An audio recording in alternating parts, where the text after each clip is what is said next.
Alright, found a Pupitar. I'd like to say that it didn't take me very long, but that's not true. It did take me a while. It didn't take me nearly as long as finding that Rouse in Emerald, if you recall, but it still took me quite a few tries. So, oh great, defense down. At least I noticed it this time. At least I noticed it this time, and great. Now it's gonna kick my ass because my defense is down unless I put it to sleep really quick. Here we go. So, now, I'm gonna throw some, I guess, regular... No, I'm not! Sorry, we're playing this shit again because doing it once with Dratini just wasn't enough, I guess. Come on, stay asleep this time. There. Okay, so... throw some regular balls, I guess. Well, its catch rate is the same as Zekrom, but at the same time, you know, it's still pretty high, and... Oh, wow! One batch call, one ball catch! Sorry, I was about to say something really stupid there. Oh, sorry, I didn't mean to press A so fast. I wanted to let you read the flavor text, but that's not really much of a problem. Now I'm just going to fly back to the White Forest real quick so that we can take a look and see what nature we got on that thing, if it's a keeper or not. If it's modest, I am releasing it. I don't care how long it takes to find another one. I'm releasing it if it boosts special attack or some crap like that. And what do we got? Bashful! That's neutral, right? Yep, it is! So, now, I will be right back. I'm going to get ready to breed that Hypnosis Feebas.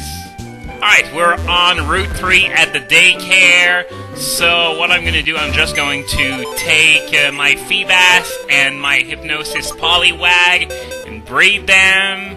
Okay, the Feebas is female, just making sure, triple checking. And, yeah, so now I'm going to pick the female Feebas and the male Hypnosis Poliwag.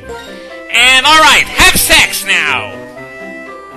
On my second try! Timid Feebas!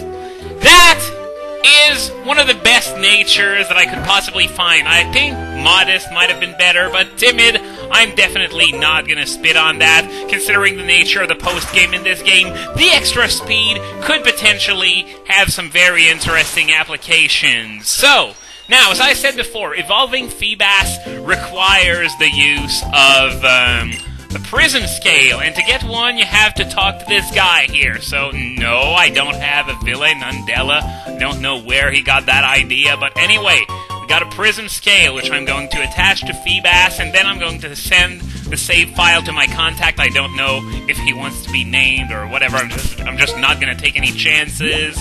So, Prism Scale on Feebas, and I'm going to return to this game once my contact has done the deed and evolved it. So I'll see you then. Okay, it's been about a week since I recorded anything, and the Feebas has been bred and evolved. My team has been grinded. Now I'm just at the Icirus Pokemon Center to buy Blizzard for my Milotic, since I don't have Ice Beam yet, and I won't be getting it anytime soon.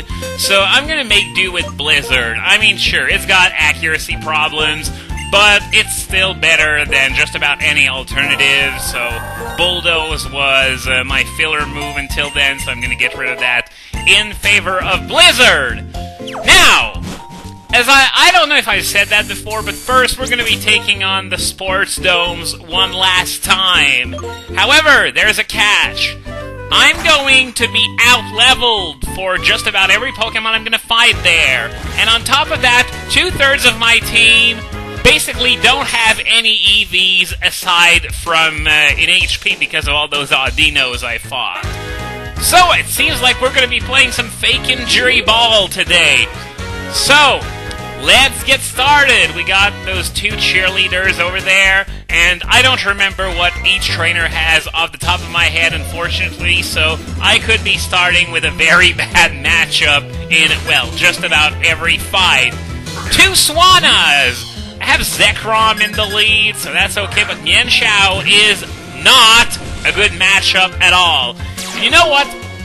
Of course, I'm going to be using Fusion Bolt with Zekrom, but from Yan Xiao, I'm going to switch it out. I'm not even going to bother with U-Turn because those things are probably going to be faster since, well, they're level 65. So I'm just going to go with Dragonite and see how far I can go with it. So, good thing I switched because those Swannas outspeed my Zekrom as well, and holy shit, that did a lot of damage. Multi-scale would have been welcome, and oh my god, that was a lot of damage. But Dragonite took those hits like a champ. Holy crap. Unfortunately, I guess I'm going to be forced to switch it out again. At least I bought Zekrom sometime to kill one of the Swannas. So, I'm going to go with, well, I guess a Tyranitar, since I'm guessing another, I have no idea what's coming my way, but I'm confident Tyranitar can do fairly decent in taking that hit. Or not! Can it just be Rain Dance? I guess the Sandstorm really pissed Swanna off that much, even though, I swapped out Tyranitar. I decided to send in Tyranitar before it chose to do Rain Dance, so it just maybe out-predicted me or something, even though you can't really predict that kind of stuff, especially since it's relatively minor in the grand scheme of things. And, yeah, of course, I'm going to head back to heal a lot. So, I'm just gonna show it to you once, just to emphasize how annoying this is gonna be. And while I do that, I'm gonna talk to you about what can be found in the Sports Dome now. The Sports Domes, rather, since there are two of them. Now that we're in the post-game, on top of the athletes and the cheerleaders, there's a bank of random trainers that can be found there. And they change every day. They don't depend on the sport. They can pop up in just about any sport. So, I'm not going to be fighting them all, but I'm going to be fighting at the very least what the game throws at me while I'm doing these sports domes. I'm not going to be really anal about fighting them all, especially since it would be tedious to keep track of who you fought and who you haven't. But anyway, let's see if I do any better at singles than at the doubles. Wow, that Dragonite, man, took so much damage. Oh, wow! This is probably the most lopsided matchup we're ever gonna see in this sequence of videos where I'm gonna be doing nothing but fighting in the sports domes. Zekrom versus Phalo.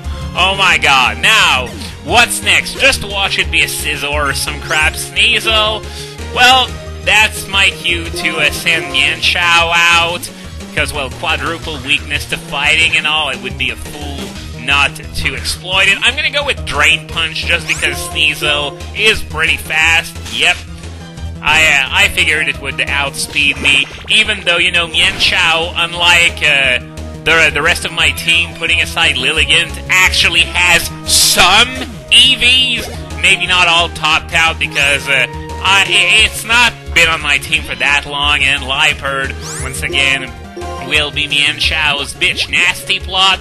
Well, I sure hope Drain Punch is a one-hit wonder, because otherwise I could be in for some pain. At least it didn't decide to use Fake Out as it goes down. Because, yeah, it's pretty odd to not see a Liepard go for Fake Out on the first turn. I mean, sure, probably didn't know it, but it seems like every freaking Liepard in this game knows Fake Out. So for this one to potentially not know it, it would be pretty weird. So, this is one of the random trainers that I was talking about. So, let's see what this guy has. He's got 5 Pokemon. Yanmega! Oh, God!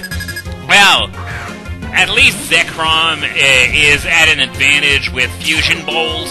I guess I could send in Tyranitar, but that would be a pretty bad idea because it's weak to bug moves, and Yanmega has pretty good special attack, and I don't want to expose my Tyranitar to that kind of abuse, especially since it has next to no EVs. And yes, I know I'm talking a lot about how 2/3 of my team don't have any EVs, but trust me, it makes a big difference. So, Ledian, now's the time to send in Tyranitar, because It's fucking Ledian! What's it gonna do? Bug buzz me for 3 damage?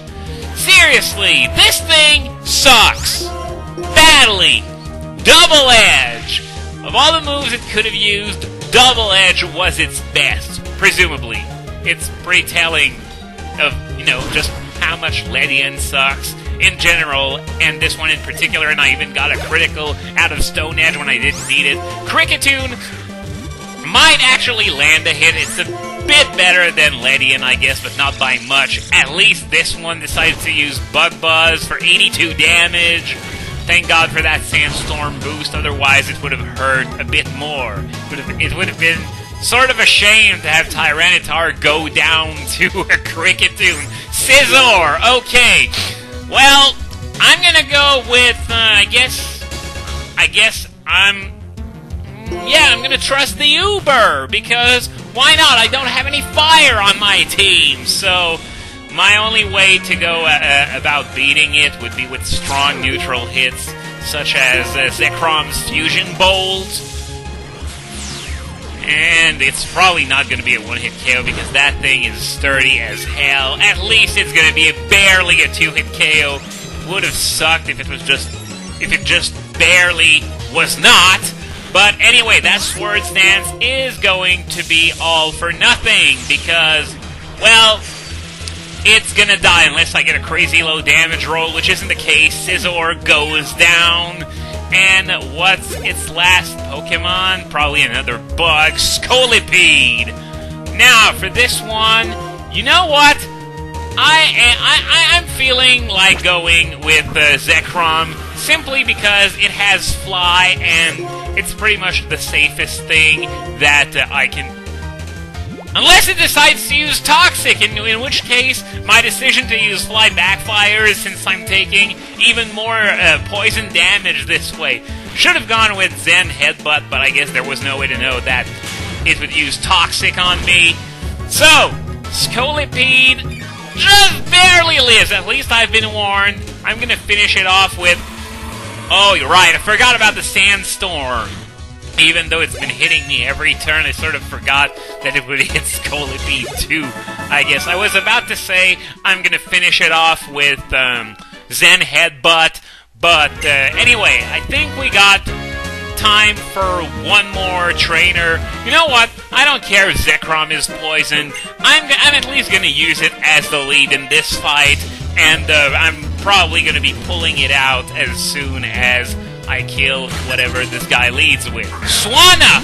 Good decision! Great decision to keep Zekrom in the lead! I mean, and it's level 67 to boot! I think this is the highest that you can see in those sports domes, level 67.